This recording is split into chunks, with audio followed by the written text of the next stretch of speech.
Tem uma conferência do Isaiah Berlin, para quem não conhece, é um dos filósofos da maior qualidade, né, dos nossos tempos, e ele começa com uma citação de um filósofo que eu não lembro o nome.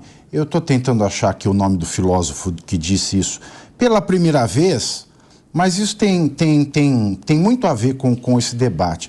Ele fala o seguinte: a raposa sabe muitas coisas, mas o ouriço sabe de uma só muito importante. E aí ele divide, né, as correntes de pensamento e de escritos entre raposas e ouriços. Entre raposas e ouriços. Tanto que o Ronald Dworkin, que é o outro filósofo do direito mais tarde, ele escreveu né, O Direito e o Porco-Espinho, né, a partir disso também.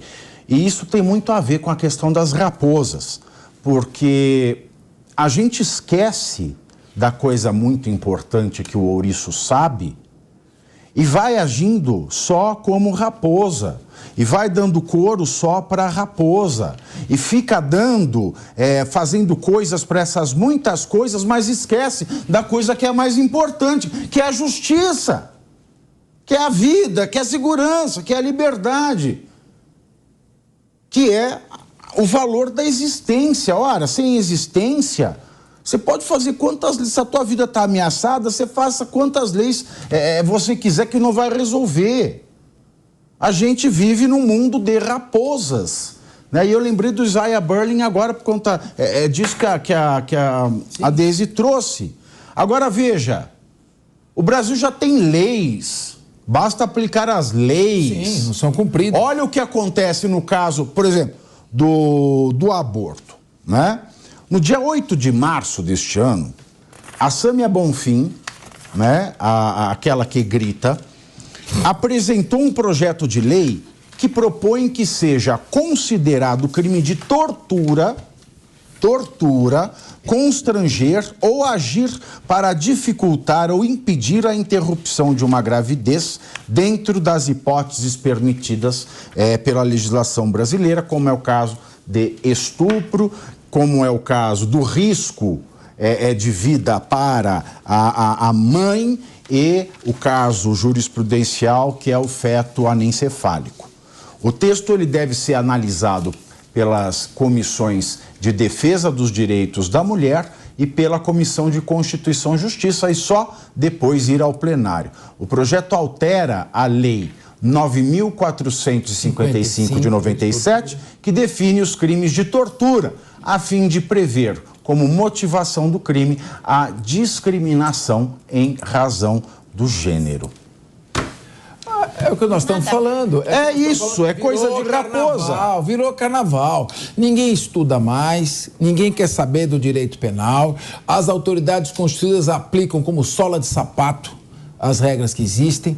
Qualquer crime que possa acontecer, que surge, logo vira uma solução mágica, fazer um projeto de lei. E os parlamentares querem mostrar serviço através da apresentação de projetos de lei. Não é? Deise, você que trabalhou lá na Câmara sabe disso, no Senado. Eu quero mostrar produção. Vou apresentar 30 projetos. E um monte de bobagem que quer fazer mera política, no mau sentido da palavra, e anarquiza completamente direito penal. E o exemplo vem de cima. Esse projeto de lei é apresentado pelo governo federal agora, elevando pena de atentado contra a liberdade de ministros, a pena de 6 a 12 anos. O que é atentado à liberdade? Em que consiste um sequestro? Aí tudo bem, mas como é que vamos definir esse atentado à liberdade? Através de expressões vagas, imprecisas? O que é isso aqui? Impedir a prática do aborto nas hipóteses legais. Que crime, que tortura? Por exemplo, você vai lá, impingir sofrimento, algo religioso. Por exemplo, o que a juíza... Tem aquele caso da menina de 13 anos. Aquilo foi um crime. Sim. Mas já é crime. Já é crime abuso de autoridade a juíza, ela negar, ela fazer um aborto dentro da lei. Já é crime. Para que não usa a lei que existe? Agora, o que ela quer aqui? Ela quer, por exemplo, da juíza também, algum religioso que vai fazer um aconselhamento. Olha, pensa bem se você vai fazer o aborto. Isso vai ser crime de tortura? Pavinato, tem uma coisa muito importante aqui. Ninguém está prevendo num projeto como esse, e aí já teria também previsão clara para isso, que seria crime desobediente de ordem judicial, descumprir a ordem de alguém para fazer. Porque chega alguém lá, no hospital, na clínica, para fazer o aborto e fala: estou fazendo porque foi vítima de estupro. Como é que o médico, o enfermeiro, o responsável ali vai ter certeza daquilo? Aí faz. Porque a pessoa está alegando, aí a pessoa faz. Então, mas esses detalhes que são importantes. Porque senão a gente cria na lei algo aleatório, o que as pessoas começam a fazer por receio? É como se fosse um estímulo as pessoas aceitarem quando alguém alega, sob pena de responder por isso. É mais ou menos assim, Elaine, deixa eu criar uma lei bem rigorosa, porque se você titubear a fazer o que eu estou te pedindo pela alegação que eu estou te dando, você vai responder por isso, tá? Então eu começo a colocar nas pessoas o incentivo a escutar o que está sendo alegado, sob pena de responder por pesadas penas por isso, e pesado crime imprescritível, porque compara aqui ao de tortura, por algo que hoje tem o seu regramento. E quem descumpre já responde por isso, porque a lei deixa claro. Eu tenho que concordar com o Dr. Capês, que aliás é professor em penal. Né? Bom, fiquei feliz, você concordou comigo. Porque não tem nada a ver com o crime de tortura. Sim. Que está tipificado no Código Penal. Elaine, aqui, Acho que faltou essa senhora abrir o Código Penal e entender o que é um crime de tortura. Constitui crime de tortura aplicar violência ou grave ameaça contra alguém, causando-lhe sofrimento físico ou mental para obter confissão ou depoimento, para obrigar a praticar um crime por ódio racial ou religioso.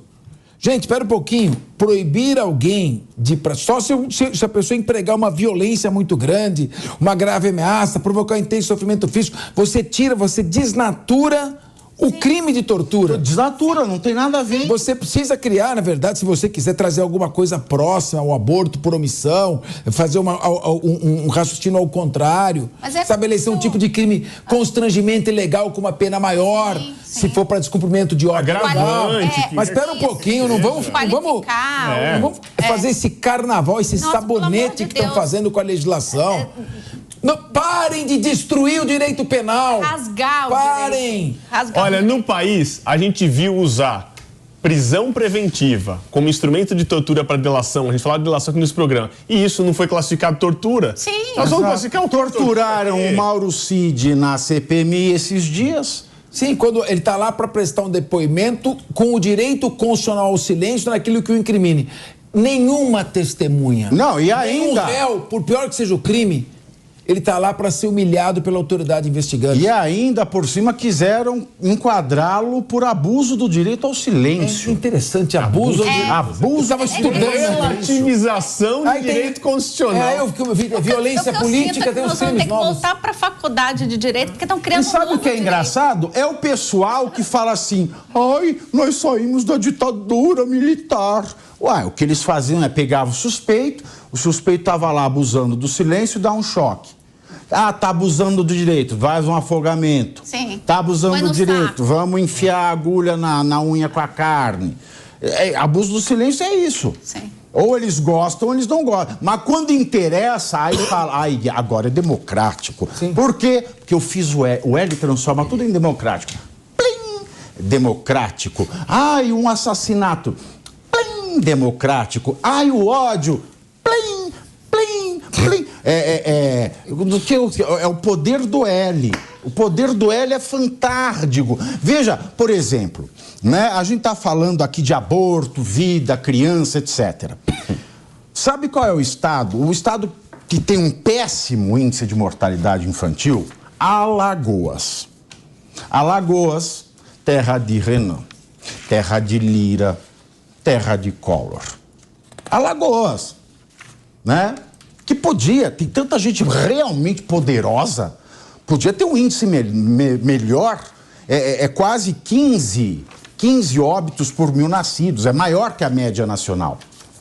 Né? E vocês sabiam que em Maceió tem um hospital chamado Hospital Veredas, que também é conhecido como Hospital do Açúcar, porque foi feito por usineiros em 1950. Sabe quanto que o Hospital Veredas recebeu em 7 anos de recursos, com emendas parlamentares, etc. Alguém chuta? Alguém quer chutar? Bem menos Em quantos que a anos? Codevasp. Nos últimos 7 anos. Bem menos que a Codevasp. 7 anos. Ela está trazendo a Codevasp, 7 eu estou anos. interessado em saber do hospital. 1 bilhão. Quanto? 1 bilhão. 1 bilhão. 1 bilhão. Isso deve ter ajudado bastante. 1 bilhão. E ainda a gente tem uma das maiores taxas de mortalidade Eu infantil achei do que não tinha Brasil. recebido nada. Aí eu pergunto, nós vamos fazer lei para quê? Sim. A corrupção está aí, matando recém-nascido. E nós vamos fazer lei para torturar quem recebe aconselhamento religioso para não abortar? A Samia Bonfim, ela foi bem feliz com isso, assim, eu concordo com o que vocês falaram. Desculpa, eu sempre... A minha tentativa é sempre de fazer a gente entender um pouco a sociedade, como que ela chegou até aqui. Então, eu ouvindo vocês, assim, eu não consigo deixar de falar de alguns livros aqui. Essa história de Alagoas aí, acho que a maioria aqui lembra da Zilda Arnes, né, que era a irmã do Dom Evaristo, que fez um projeto maravilhoso no Brasil, diminuindo em níveis altíssimos a mortalidade infantil, e tem um livro sobre ela que eu acho que vale a pena todo mundo ler e mostra como um pouco de boa vontade e um pouquinho de política pública pode mudar qualquer sociedade, que é o Zilda Arnes, uma biografia. E quando eu vejo essa proposta da Samia Bonfim, eu lembro muito, o Pavinato estava falando aqui de alguns filósofos, eu lembro muito do Edgar Morin, que é um sociólogo da Universidade de Sorbonne. Ele vem dar muitas palestras no Brasil, está com 103 anos, ainda está produzindo conteúdo, está escrevendo livro, está dando palestras maravilhosas. E o Edgar Morin, ele fala que uma sociedade ela só se constrói se tu pensar ela como um todo, e não como isso que a Samia Bonfim está falando, né? Ele tem uma coletânea de livros que eu acho que todo mundo deveria ler, que se chama 7 Saberes Necessários para a Educação. 7 saberes.